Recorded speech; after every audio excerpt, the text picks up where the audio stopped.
Oh, good morning, guys.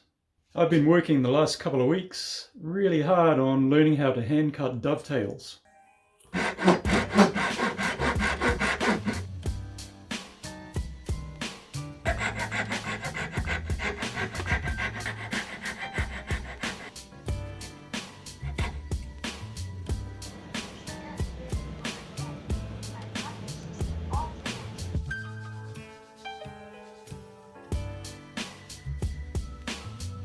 To me, dovetails is one of the holy grail pieces of joinery that you can achieve.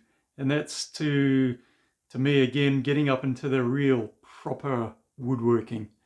So I've spent a lot of time looking at YouTube videos, Rob Cosman, Paul Sellers, Matt Estley, what's his mate over in America, the gravelly voice guy. I'll get back to him.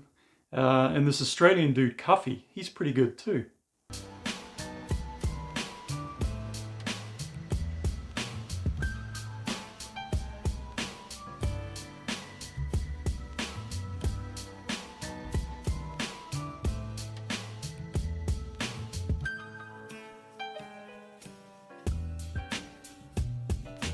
I started off with MDF because I had tons of scraps of MDF just lying around everywhere.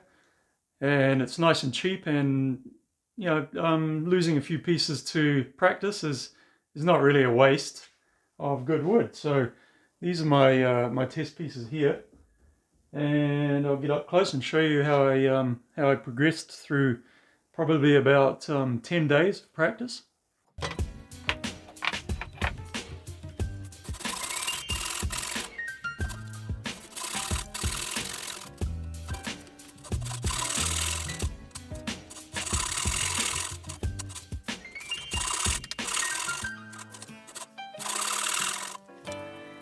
So with number one, I just started to mark out wood without referring to any videos or any instructions or anything. I just kind of winged it based on what I thought I knew.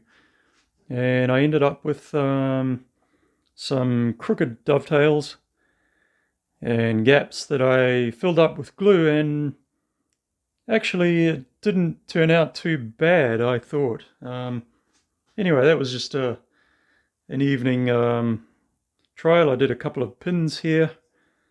Again, completely random because I cut pins without having tails to go into them.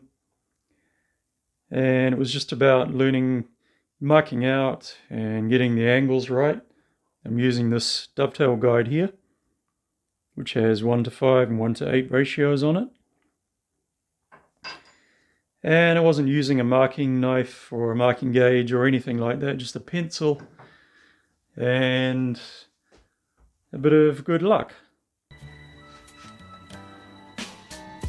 Remember to hit the like button and subscribe with the notification bell turned on.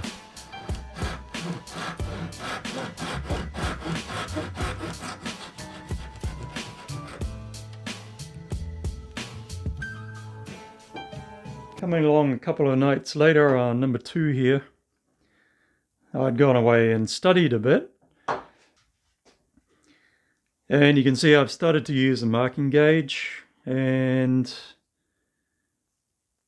I'm getting my angles cut not too bad. My spacing could be better. That piece of wood there is the wrong size, but just ignoring that. And the gaps, well, yeah, there's tons of gaps. And that's going to happen with cutting dovetails when you are a complete newbie. Pretty much the same type of thing for number three. Marking out waist, where I'm marking out the keep piece. Got some massive gaps here. And this all comes down to control of the saw, knowing what you're doing with your marking lines, which side you have to be cutting on, and just really being in control of the process mentally as you go through it, as well as control of your hardware, your marking tools, and your saw and your chisels. You have to be in perfect control of all of these things at all times, in my opinion.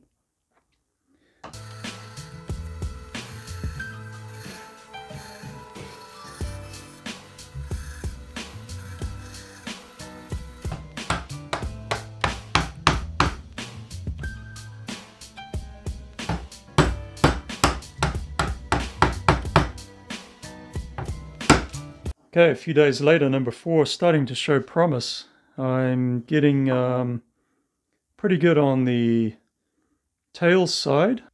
I'm getting some nice crisp marking out, and I'm not going too far off the line with my chisels, except for this one, that's way off. Over on the pin side, I started to realize that I was still marking out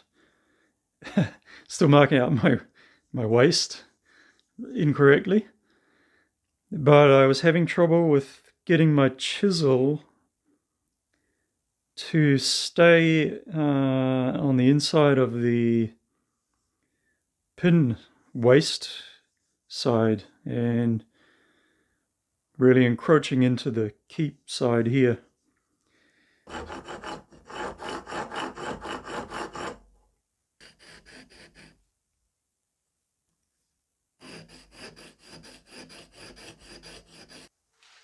Drop.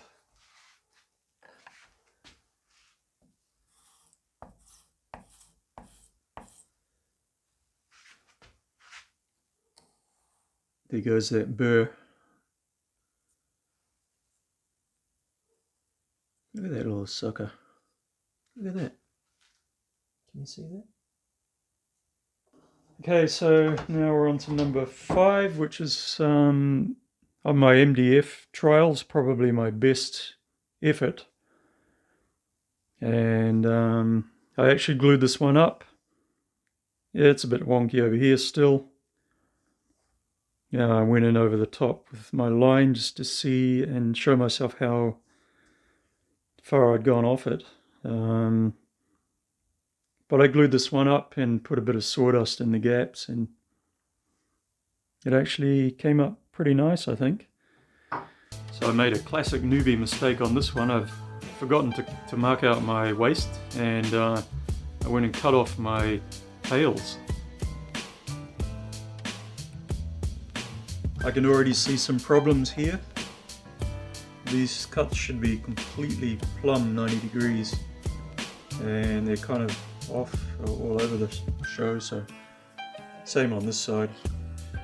So that means I'm going to have gaps here and there, but well, kind of unavoidable at this stage in my career.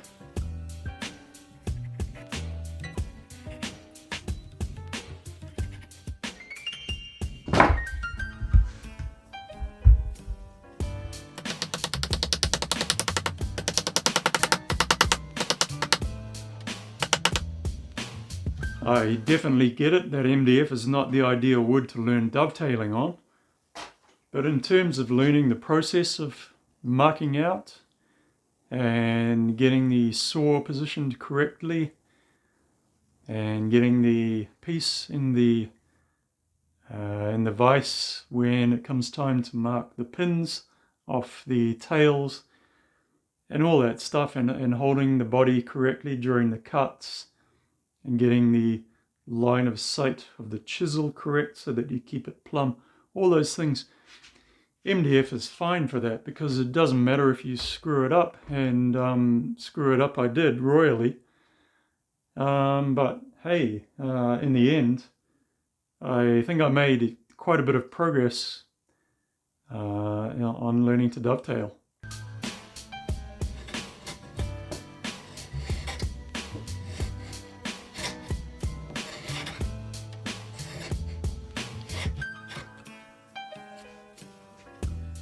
So I'm going to cut one more in MDF, and just to kind of warm up for the day, and then I'm going to try and get started on a real project that will be a box with dovetail joinery. And I also have one more project kind of lined up, kind of a serving tray kind of thing, which I thought would be nice to have dovetailed, just a single one on each corner of the tray. So once all that was done, it was time to move on to real wood.